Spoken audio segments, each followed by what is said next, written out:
of leaving life, you know. Yeah. And I'm thinking monster trucks, fireworks. Like, but why the hell not? You know what I'm saying? I'm surprised that no one is planning. Like, yeah, I'm going to leave town one day, and when I do, we're going to have pony rides. Fireworks. Yeah, it's going to be great. I really want to do it, though. Just make everyone go, that's cheeky bastards. Like, what a... So the last song they played as they cremated my mum. Oh, that's heavy. That's a heavy time. Oh, no, it gets better. Was Puff the Magic Dragon. Yeah. Why? Because it was one of her favourite songs. And she just loved it. And it was beautiful. it was one of those weird moments where it was like Puff the Magic Dragon starts playing and we're all sort of sitting there going like, I love it. And I honestly, I think it was just like my mum just being like, made you all laugh, sucked in. Was there a time, I hope you didn't see her get too like thin and sick, you know? Like, yeah, I mean, no one wants that. It's one of those things. It's like, I mean, don't let anyone you like get cancer. Basically, that's what I tell people. I'm like, it's a horrible way to go. But I don't know. Did she get at peace? Like my mate's mum sort of just went all of a sudden, just like, yeah. So about 10 days before she passed, Mum just had this moment where she just kind of went, "Yeah, cool, I'm good," and I was like, "Okay, cool, okay," and just held her hand and, you know, guided her through it. It was really that was a really natural. I know. Oh yeah, it was a growth moment. It was almost like, here, I'm ready to go. Like it's your turn. Like you get to be the mum now. You know, look after your kid. Like be a good parent. Like all this kind of stuff. And you kind of go, okay, thanks. Yeah. So, and well, that's what it's like. Like I'm sure that we're born ready to live, but something must happen when we know we're going to die. Like I'm sure that is as natural as living. Yeah, absolutely. Something happens, and I don't feel so bad. It's your time looking in the eyes now to tell you. Yeah. You know, so and it's better than a bus running you over or something. You don't actually. Yeah, not getting that. Yeah, I think that was the thing. Was like I kind of had these moments where I was like, I've got to have the conversations with her now. Like, and there are times when I look back on things. There are things that I look back on now and I go, I'm really grateful. Like my daughter was sort of about 5 months old, and I've got photos of her and my mum together. Like my middle brother, his daughter's just turned 2. He doesn't have that. Like he doesn't get that opportunity. Right. So it's kind of like I go, oh man, I'm so grateful for that opportunity. Like, and I think you have to start to, you know, you let go of a lot of the shit that you hold on to as a kid, or, you know, like the fights that you have with your brothers and sisters and all that kind of stuff. You really just let it go because you go, it's not worth it. Like this might not be like tomorrow. This might be all finished. So we just let it go. Can I tell you something? Sure. It's your show. I hope this doesn't make you teary because it makes you teary. Yeah. Imagine if we had your mum on a podcast show. I think about that all the time. It's so important. Like you know what I mean? Like these great people. Yeah. That start your whole family. And I think that was one of the things when you spoke at the We Are podcast conference, and you said, you know, I interviewed my dad, and I was like, oh, you're a jerk. Fuck, I wish I'd interviewed my mum. Damn it. I was like, damn it. Oh. Yeah, you need that podcast show. I got to get my dad on. Yep. I got like at least, and I think one of the things I know now, I've got my grandmother's like 80,000 years old, 86. Yeah. And I sort of thought, you know, there's no reason why I can't drive up to Woodford and just hang out with her, have a conversation. Just be like, tell me about your life.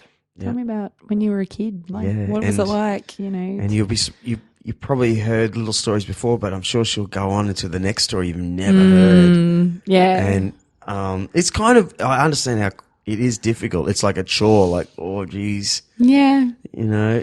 I think I want to do it. There's something magical about it, I swear. Yeah. I want to do it for my dad as well, because I think my dad has started to realise, like, my parents put off a lot in their life. Like, they owned their own business, and my dad was 56 or 57 when he retired, and he's now sort of in his mid-60s. And Mum passed away when she was 60, and so that was 2011. So she was really young, and they'd planned their whole life to retire and be together. and go and travel and do all these things. Like they do, yeah. That generation. We work and we pay. Yep. Yeah, and we do all the things and we put our money away, and then when we're old, we can, travel and do all this stuff. And I feel like he's got a bit ripped off. Like he was a bit ripped off. He was like, oh shit, this sucks. Right, yeah. So and so now I think he's trying to group family together. Like he's trying to kind of really kind of group that, because he's he's wasn't alone. Part of the plan. Like hang on a minute. Like what happened? And so he's he's trying to talk to his brothers and his mom and trying to spend time with these people, because he realizes how short our time really is. So yeah, I think I'd like to sit him and my grandmother down and have them kind of have a conversation and just be the prompt and be like, talk about this thing. Talk about this thing. Like, what about that? And I think you've definitely inspired me to do that, if for no other reason than so my dad can listen back to it. Like it's not very, like it doesn't have to go on iTunes or any of that kind of crap. It just has to be there so that he can put it on his iPod and have a listen to it if he wants to, or he can give it to his third cousin, Bob, who lives in Darwin or whatever. I don't know. Weird stuff that dads do. Yeah.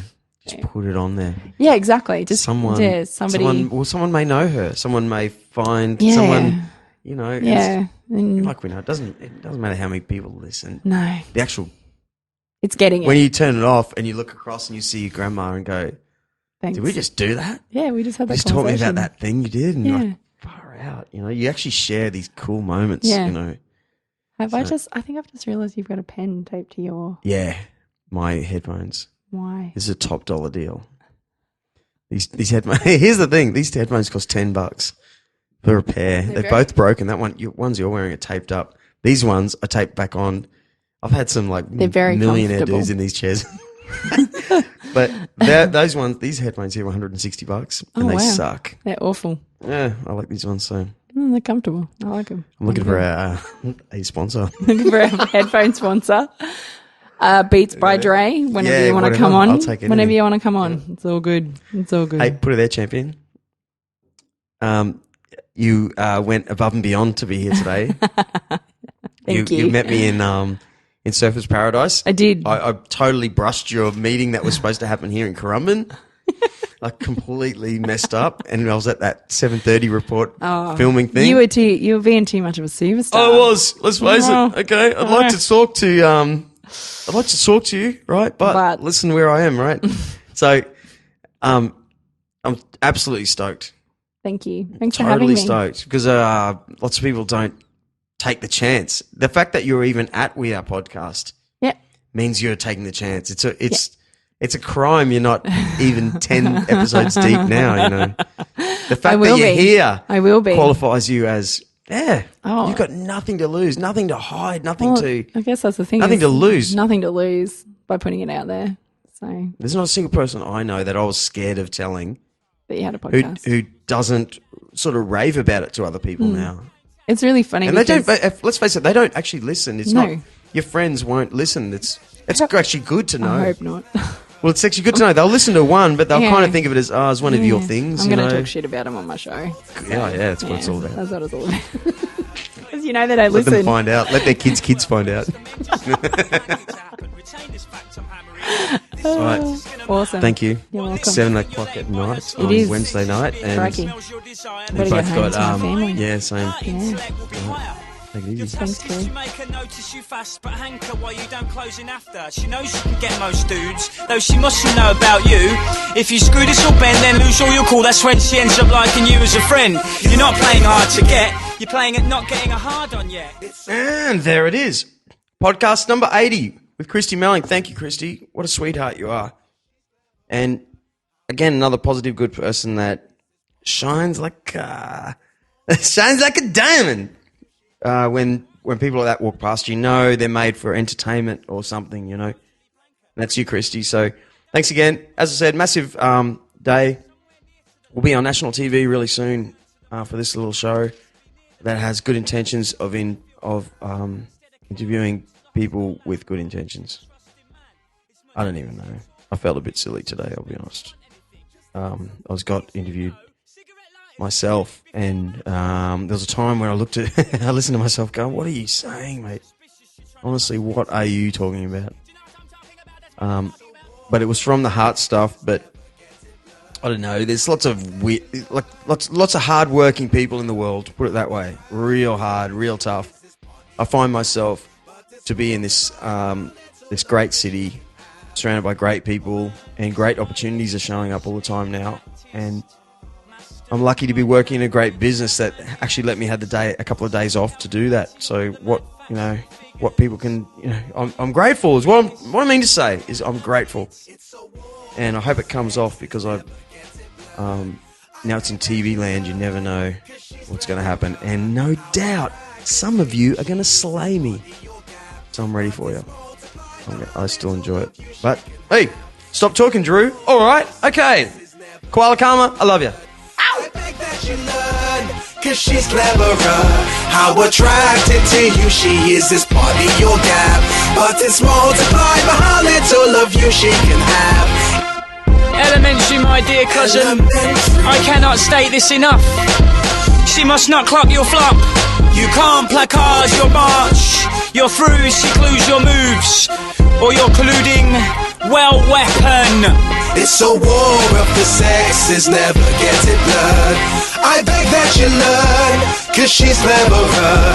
How attracted to you she is this part of your gap. But it's multiplied by how little of you she can have. And remember not to get hammered either, cause people who get hammered don't get to nail.